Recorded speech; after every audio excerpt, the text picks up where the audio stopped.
எல்லாருக்கும் வணக்கம். ஃபஸ்ட்டு உங்கள் எல்லாருக்கும் மீடியாவுக்கு நன்றி. அப்புறம் டைரக்டர் டீம், எங்கள் எல்லா டெக்னீஷியன்ஸ் அவங்களுக்கு நன்றி. அப்புறம் ஆக்டர்ஸு எல்லாருக்கும் நன்றி. அப்புறம் ப்ரொடியூசர் அஸ்வின் கணேஷ் சாருக்கு நன்றி. அப்புறம் ஆரா சினிமாஸ் அவங்க ஃபஸ்ட்டு அந்த படம் அவர்கிட்ட சொன்னேன், அவர் விஜய்கிட்ட நான் தனியாக சொன்னேன், அவங்களுக்கு நல்ல லக் இருக்குது, இப்போ நல்லா நம்ம படம் கூட ஓடும் அப்படின்னு அவங்களுக்கு நன்றி. அதே மாதிரி ஜனங்க, அப்புறம் பீப்புள் ஆடியன்ஸு, நீங்கள் 12 வருஷம் கழித்து நான் வந்ததுக்கப்புறம் நான் டைரக்ஷன் பண்ணிவிட்டு படம் வந்து தான் எனக்கு ரொம்ப டென்ஷன் இருக்கும்.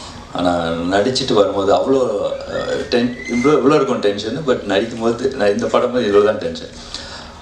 ஆனால் ரிலீஸ் ஆகிடுச்சு அன்றைக்கி படம் பார்த்துட்டேன். பட் தேட்டரில் போய் பார்க்கும்போது தான் அந்த உள்ளே நுழையும் போது தான் கொஞ்சம் டென்ஷனாக இருந்துச்சு. ஏன்னா நமக்கு தெரியல எப்படி ரியாக்ட் பண்ணுவாங்கன்னு. பட் எல்லோரும் என்னை நல்லபடியாக ஏற்றுக்கிட்டீங்க. ரொம்ப தேங்க்ஸ், ரொம்ப நன்றி.